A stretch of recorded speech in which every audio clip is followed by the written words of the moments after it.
Om Swastiastu. Perkenalkan, nama saya Pandi Wanda Dharmasuta dari Prodi D3 Dina Elektro. Di sini saya akan menjelaskan materi pembelajaran 1 mengidentifikasi masalah fungsional jaringan pada perangkat melalui gejala. Yang pertama ada tujuan kegiatan pembelajaran. Peserta diklat mampu mengetahui jenis-jenis gangguan pada perangkat jaringan. 2. Peserta diklat mampu mengetahui performa dan kondisi perangkat yang terhubung jaringan. Dan uraian materi 1. Mendiagnosa permasalahan perangkat yang tersambung jaringan merupakan pekerja yang harus dilakukan oleh administrator jaringan. Pekerja ini memerlukan ketelitian dan kesabaran yang tinggi agar didapat hasil yang baik. Komputer yang terhubung jaringan seringkali mengalami gangguan maupun kerusakan baik dari sisi hardware ataupun software. Hal ini disebabkan oleh banyaknya gangguan komputer yang terhubung dalam sistem jaringan. Di sini ada faktor-faktor yang dapat menyebabkan terjadinya kerusakan adalah 1. Tegangan listrik. 2. Mati atau tidak berfungsinya komponen pada jaringan. Tegangan listrik dapat menyebabkan gangguan apabila tegangan yang dihasilkan tidak stabil. Ini sering terjadi naik dan turun atau mati mendadak dari sumber PLN. Kedua, mati atau tidak berfungsinya komponen pada jaringan. Mati atau tidak berfungsinya komponen pada pendukung jaringan disebabkan oleh korosi atau berkarat dan rusak. Korosi yang terjadi dikarenakan ruang atau tempat jaringan yang lembab dan juga pemakaian yang sudah terlalu lama tanpa adanya perawatan yang berkala. Dan dalam sistem jaringan LAN, sering kita menyebut permasalahan yang menyebabkan seluruh atau sebagian jaringan terganggu disebut jaringan dalam kondisi down. Down dalam jaringan bisa kita artikan sedang turun atau tidak bekerja secara maksimal. Di sini ada indikasi kerusakan pada masing-masing komponen dapat diuraikan sebagai berikut. Pertama ada server. Server adalah komputer yang biasa difungsikan untuk menyimpan data atau sistem operasi berbasis network atau network operating system. Berisikan daftar user yang diperbolehkan masuk ke server tersebut. Kemudian ada workstation. Workstation adalah komputer yang bermanfaat jaringan untuk menghubungkan komputer tersebut dengan komputer lain atau komputer tersebut dengan server. Kemudian hub atau switch. Hub atau switch merupakan terminal atau pembagian signal data bagi kartu jaringan atau network card. Kemudian network interface card atau kartu jaringan. Sebuah kartu jaringan atau LAN card yang terpasang pada sebuah komputer server maupun workstation sehingga komputer dapat dihubungkan ke dalam sistem jaringan. Kemudian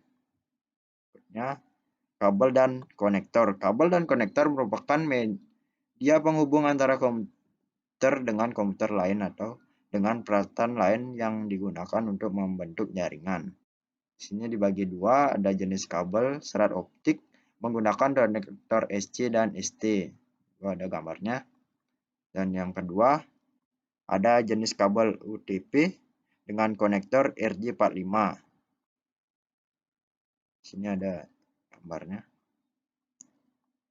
Yang ketiga, jenis kabel koaksial dengan konektor BNC. Di sini ada contoh gambarnya. Nah, dalam sistem jaringan LAN, komponen satu dengan yang lainnya adalah saling berkaitan dan berhubungan. Maka dalam proses diagnosa kerusakan pada jaringan harus dilakukan dengan struktur dan sistematis. Nah, sekian materi yang bisa saya sampaikan tentang mengidentifikasi masalah fungsional jaringan pada perangkat melalui gejala. Nah, di sini saya akan melanjutkan materi tentang memilih masalah berdasarkan kelompok masalah. Tujuannya di sini ada code. Nah, di sini langsung ke materi. Hardware. Permasalahan yang sering muncul baik dalam pemasangan maupun setelah pemasangan jaringan lainnya komputer secara garis besar dapat dibagi atas, yang satu kerusakan atau kesalahan hardware. Itu kerusakan atau kesalahan pada bagian hardware mencakup seluruh komponen jaringan. Lain seperti berikut ada server, workstation, silan, kartu jaringan, dan lain-lain. Kemudian kesalahan software. Kesalahan bagi software berhubungan dengan kesalahan bagaimana settingan dan konfigurasi jaringan yang berkaitan dengan sistem operasi, baik pada komputer server maupun komputer workstation atau silan yang digunakan. Kemudian kerusakan atau kesalahan hardware. Kerusakan atau kesalahan hardware yang sering terjadi adalah pada network interface card atau kartu jaringan dan pengkabelan dan konektor. Kemudian misalkan komponen dapat fungsi sebagai rusak. Ada sebagai berikut: network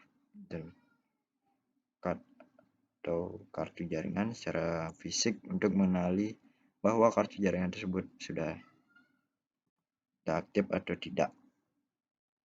Kemudian ada pengkabelan dan konektor. Pemilihan media komunikasi menggunakan kabel sebagai penghubung antara komputer merupakan media yang cukup ideal dibandingkan dengan media lainnya seperti RF atau radio frekuensi atau IR infrared atau jalur telepon karena murah.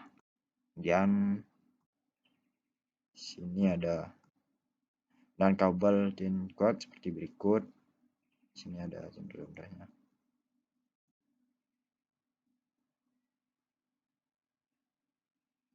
Kemudian software. Permasalahan yang sering muncul pada software bagi berikut: kesalahan setting konfigurasi jaringan. Kesalahan setting konfigurasi sering terjadi pada kartu jaringan yang menggunakan model ISA karena kita harus menentukannya.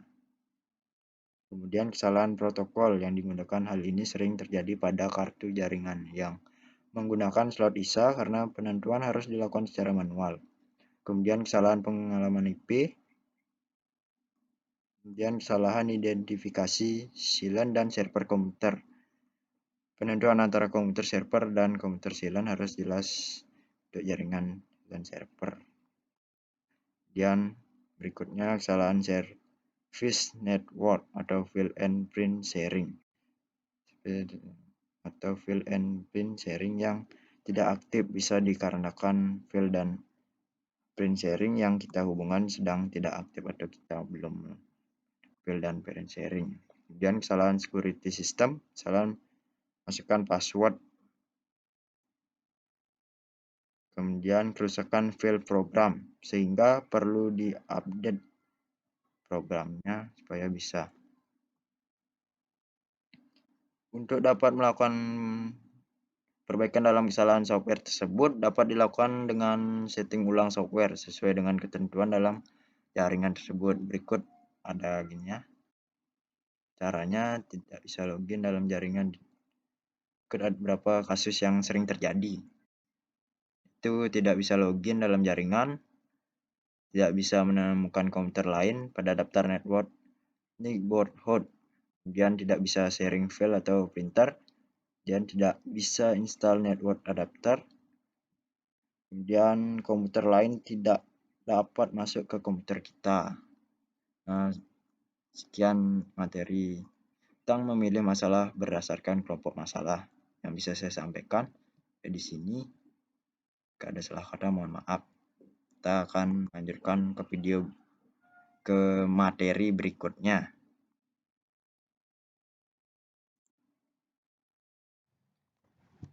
Berikut adalah materi mengisolasi permasalahan.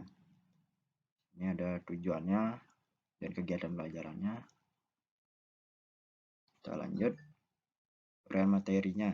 Mengisolasi permasalahan merupakan tindakan yang dilakukan untuk mencegah hal-hal yang mengakibatkan lebih fatal dalam jaringan. Pengisolasian permasalahan secara hardware. Tindakan pengisolasian kerusakan yang disebabkan oleh hardware harus dilakukan dengan cara yang terstruktur dan sistematis. Tindakan pertama yaitu mengisolasi kerusakan pada kartu jaringan.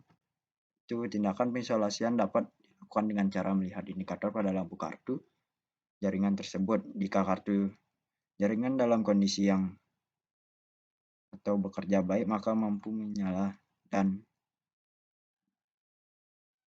terhubung dengan jaringan komputer yang lainnya ataupun dengan hub atau switch. Kemudian yang kedua yaitu mengisolasi permasalahan pengkabelan dan konektor. Tindakan pengisolasian untuk pengkabelan dan konektor terdapat perbedaan antara model coaxial dan dengan konektor BNC dan pengkabelan UTP dengan konektor RJ45. Ada gambarnya contohnya.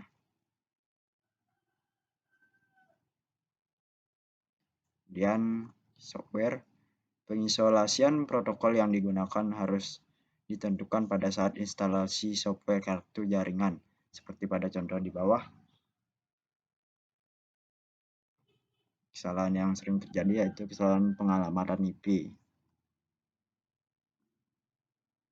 Kemudian kesalahan identifikasi workgroup. Workgroup merupakan kumpulan atau nama kelompok jaringan yang kita gunakan. Kemudian ada kesalahan service network atau file and print sharing. Dan terakhir kesalahannya kerusakan file program sehingga perlu diupdate. Dan kasus yang sering terjadi disebabkan oleh sistem operasi networking, yaitu tidak bisa login dalam jaringan, tidak bisa menemukan komputer lain pada daftar network neighborhood, kemudian tidak bisa sharing file atau printer, kemudian tidak bisa install network adapter, dan terakhir komputer lain tidak dapat masuk ke komputer kita. Nah, pengisolasian dan pengecekan kesalahan harus dilakukan satu persatu dengan teliti sesuai dengan ketentuan yang telah ditetapkan pada jaringan tersebut, diantaranya memberi nomor IP dan subnet match pada protokol yang digunakan. Nah, sekian secara singkat yang bisa saya jelaskan tentang pengisolasian permasalahan. Jika ada salah kata mohon maaf. Saya tutup dengan Om Santi Santi Santi Om.